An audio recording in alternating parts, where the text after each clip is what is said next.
Una semana falta para que ya las candidaturas mueran.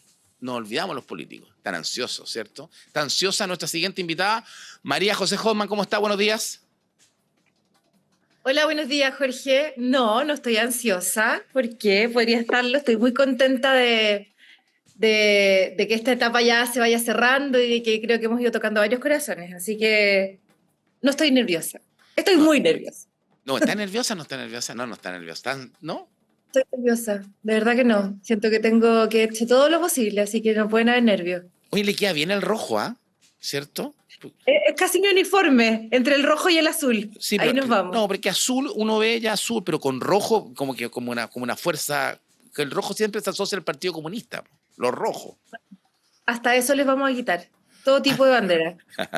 Bueno, oiga, estuvimos ayer en la Universidad Católica de Valparaíso, ¿cierto? En un seminario de visión prospectiva sobre la infraestructura y desarrollo regional, bastante interesante. Bueno, intentamos colocar sobre la mesa, estaba todos los colores políticos, estaba Diego Ibáñez, ¿cierto? José Miguel Insulza, Germán Correa, y usted presente. Intentamos colocar el tema sobre el trabajo de la unidad regional. Y parece que podemos trabajar regionalmente, por lo menos hubo ese compromiso, sobre todo de suyo con Diego Ibáñez. Sí, lo primero felicitar a la Católica, a la Universidad de Valparaíso, porque fue una muy buena instancia, por supuesto que también a Pura Noticia, a ti que te tocó estar moderando. Estos son los temas, Jorge, que uno echa de menos y qué bueno que se toquen en campaña, porque acá se pueden generar este tipo de compromisos.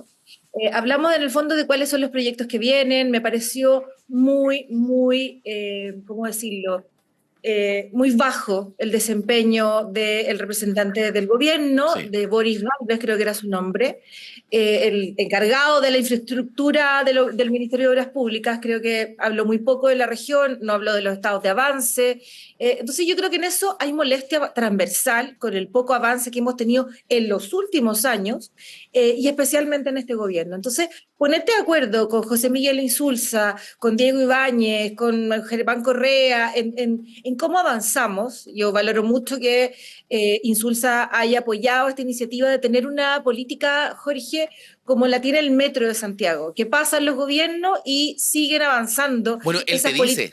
él te dice a ti, porque tú justamente, uno de los temas que tú tocaste, María José, fue que, claro, ¿por qué en la región nos cuesta tanto avanzar o encontrar una política de continuidad por la obra? Y María José, tú dices, a ver, pero en Santiago yo lo que admiro es que el metro, independiente del gobierno que venga, se siguen construyendo líneas. Y justamente José Miguel Insulza te dice, ¿cierto? Bueno, me gusta esa mirada, María José. Y eso es una pregunta que después del seminario yo también me quedé haciendo y empecé a estudiar por qué el metro sí funciona.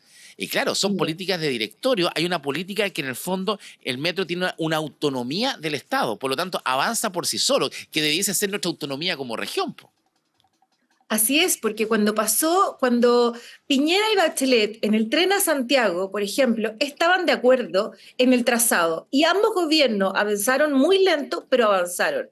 Cuando Exacto. llega el gobierno, cambia el trazado. Entonces, mira, yo no quiero hacer una competencia de cuál es el mejor trazado. El tema es que ¿por qué el presidente Boric cambia el trazado que venían trabajando dos gobiernos anteriores? Lo que hace eso es retrasar todo y partir de cero finalmente. Y además, Exacto. bueno, basta decir que además la licitación se les cayó, o sea, además lo hicieron mal. Pero más allá de la crítica política, hubiese sido otro gobierno, no, y el que llega a gobernar el próximo año no puede volver a cambiar el trazado. Entonces, eso es precisamente la autonomía. Mira, como me tocó estar sentada al lado de Carlos Cruz, que es un tipo socialdemócrata, que la verdad es que es brillante en esta materia, conversamos sobre cómo tenía que ser así mientras estaban ahí debatiendo esta institucionalidad, si está en la autonomía, en que hubiesen personas que trascendieran a los gobiernos, en que esto no podía depender de la voluntad del presidente de turno.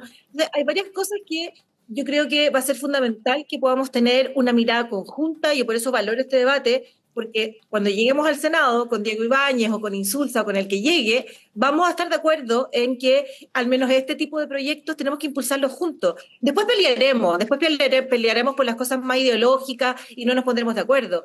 Pero el metro, el metro a La Calera, el tren a Valparaíso, el puerto de San Antonio, no tienen colores políticos ni ideología. Eso es lo que yo creo que la gente está cansada y creo que este tipo de debate fue que sirve para eso. Bueno, justamente la mirada regionalista y que queremos impregnar también como bandera de lucha, tú lo dijiste, aquí nos cuesta a todos.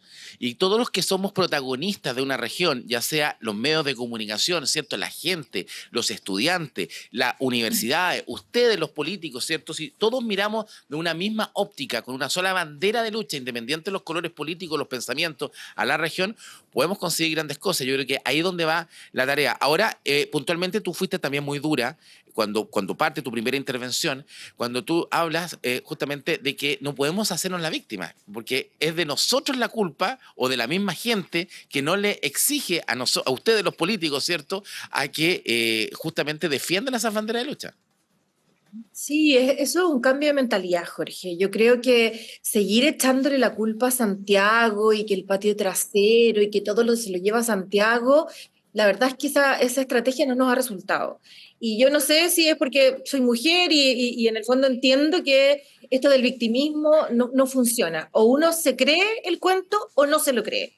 Y en ese sentido, creo que aquí lo que hay que ver es que lo que tenemos que generar, yo lo planteé el año pasado, también en la campaña a la gobernación, una estrategia común, una estrategia que impulses tú como medio, todos los medios, los estudiantes, la academia, Exacto. las gobernaciones, o sea, 5 proyectos, 3 proyectos, o uno, partamos por uno, pero que todos hablemos de lo mismo, todos digamos lo mismo cuando vayan los parlamentarios a ver a los presidentes de turno, este y el que venga, tengamos ese mismo discurso. Eso ya no existe. Y por eso es tan relevante este tipo de conversaciones. Pero yo sí pediría en esto menos victimismo, entender que somos Exacto. nosotros, que tenemos la responsabilidad de empujarlo y de exigirle a las autoridades que elegimos. O sea, mira tú ayer también lo planteaste, un gobernador recién electo con una tremenda mayoría cuando me ganó Mundaca, y a los 2 minutos ya estaba pensando en ser candidato presidencial, ¿dónde quedaron las prioridades? Entonces, cuando uno se enamora de lo que hace, tiene que ponerle todo, y yo no sé, yo habría estado saltando en 4 patas con un triunfo así, pero creo que fue una oportunidad, porque realmente es un agrado poder tener estos mínimos comunes que necesita Chile, que necesita la región, con gente que piensa distinto. Por eso nos estamos yendo a la punta del cerro, porque no tenemos este tipo de conversaciones y al final, para mí, reditúa mucho más si yo me agarro con Diego Ibáñez y le digo todo lo que pienso de su mal gobierno, a si le digo, mira, pongámonos de acuerdo en esto. Te fijas, políticamente en una campaña, a 7 días de la elección, yo me hago más famosa peleando con él que llegando a un acuerdo. Pero sabes que basta ya de esa política bananera que lo único que hace es gritar, diagnosticar los problemas permanentemente, pero nadie propone nada. Lo conversaba yo internamente posterior a este seminario, este encuentro que tuvimos en la Católica también con Diego, con la gente del Frente Amplio y claro, yo creo que colocar, que trabajen en conjunto, si en el fondo no se van a, María José Hosma nunca se va a poner de acuerdo con Diego Ibáñez, quizá en otras visiones, pero sí donde podemos estar de acuerdo y mirar en la visión regional. Álvaro Peña, académico de la Escuela de Ingeniería en Construcción y Transporte de la Católica y también quien fue uno de los gestores de esto, ¿cierto? Agradecer a Álvaro a través de nuestra radio, nuestro canal, ¿cierto? Álvaro tiene un diagnóstico bastante certero, que en el fondo es como resumir el tema. Lo que tratamos de generar es conocer cuáles son los lineamientos que necesita la región para su desarrollo, y ahí determinamos que era falta de liderazgo.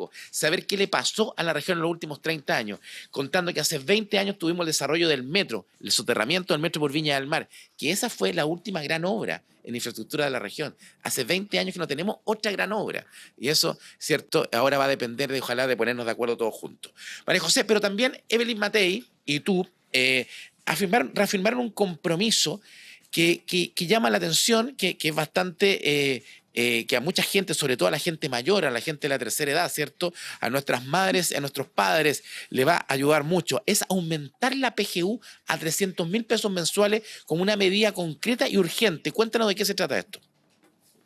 Mira, yo creo que de las cosas más lindas que hizo el gobierno del presidente Piñera después del postnatal o junto con el postnatal fue este proyecto de la PGU, que es aumentar las pensiones. Hay que reconocer en esto que ya el 2008 habíamos puesto un piso en el gobierno de Michelle Bachelet y lograr aumentarlo creo que fue realmente muy difícil. Yo era parlamentaria porque no nos pudimos poner de acuerdo en la reforma de pensiones, pero sí por lo menos pudimos avanzar en esto. Y hemos visto con Evelyn y todos quienes estamos en la calle las necesidades que tienen hoy día nuestros adultos mayores. Pero no solamente aumentar la PGU, también a las cuidadoras, porque fíjate que las mujeres especialmente, Jorge, desde que nacemos, cuidamos. Cuidamos a nuestros hermanos, cuidamos a nuestros hijos, cuidamos a nuestros padres, cuidamos a Exacto. nuestros maridos, cuidamos a nuestros suegros. El rol de la mujer cuidadora es de toda la vida, atraviesa toda la vida. Por lo tanto, poder pensar también en ellas, porque hay no solamente que cuidan a adultos mayores, también que cuidan niños con discapacidad. Hoy día, y lo escuché también mientras estaba esperando la entrevista, te escuché decir que no sé quién venía a un encuentro que vamos a tener en Quilpué. Estoy bastante sorprendida porque pensé que iba a ser la única, pero que lo da el mérito, porque creo que nadie lo ha dicho. Esta es una reunión de Octavio González, candidato a diputado, ex candidato a gobernador el año pasado por el partido, no sé, no me acuerdo cómo se llama el partido, pero un partido de izquierda. Y hoy día sé que había invitado, hizo un punto, de hecho yo suspendí algunas radios para poder estar, por ejemplo, para hablar del compromiso con los niños con Bautista, TEA. sí. Sí, creo que lo nombraste, que alguien venía Marco Enrique. en Marco Enrique, mira tú.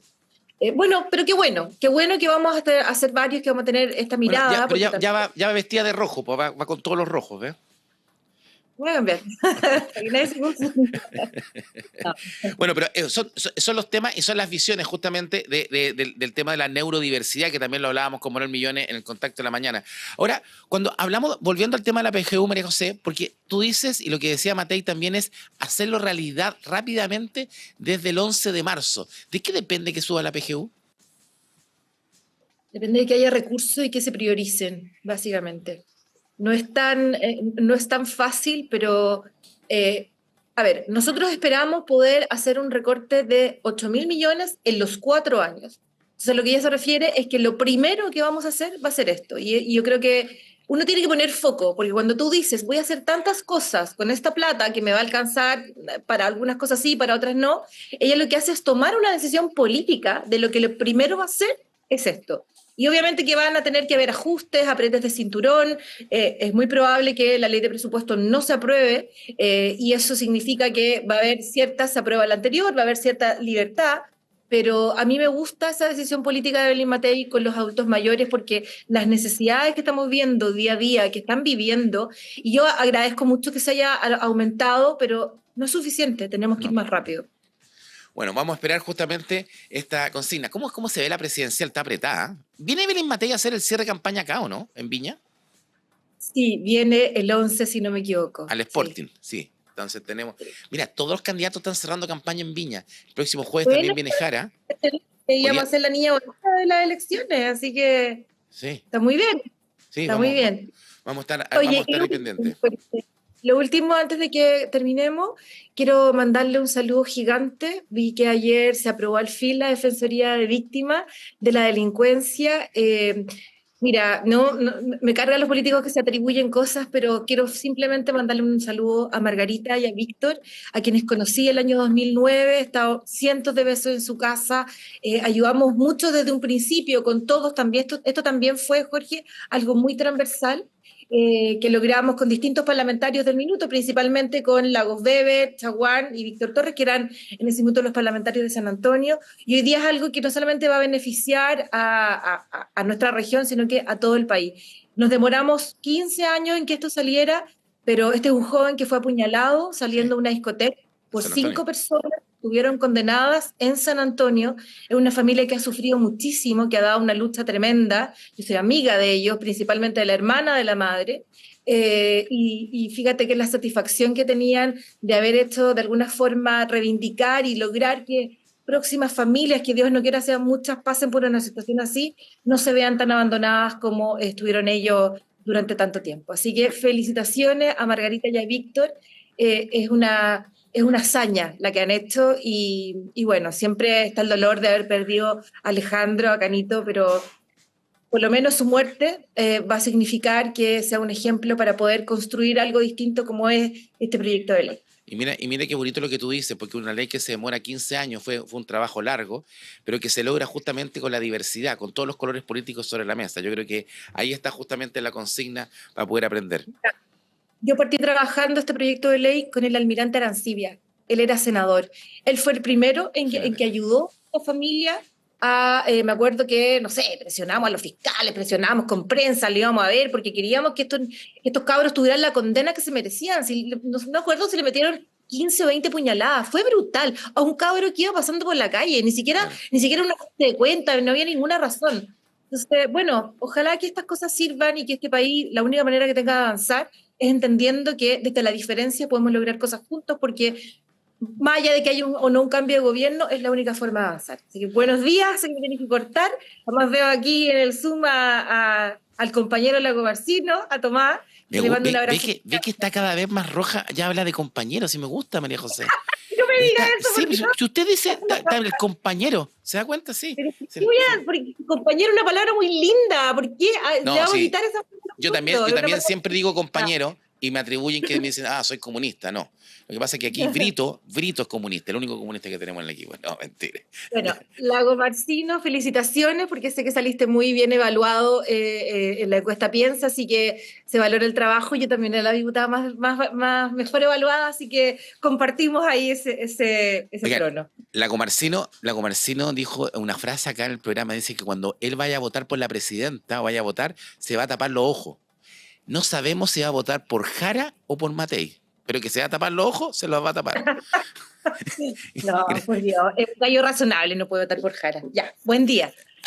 Me gustó, ¿eh? María José, buen día. Que le vaya bien en Quilpué. Saludos a Marco, ¿ah? Ah, gracias. Muchas gracias.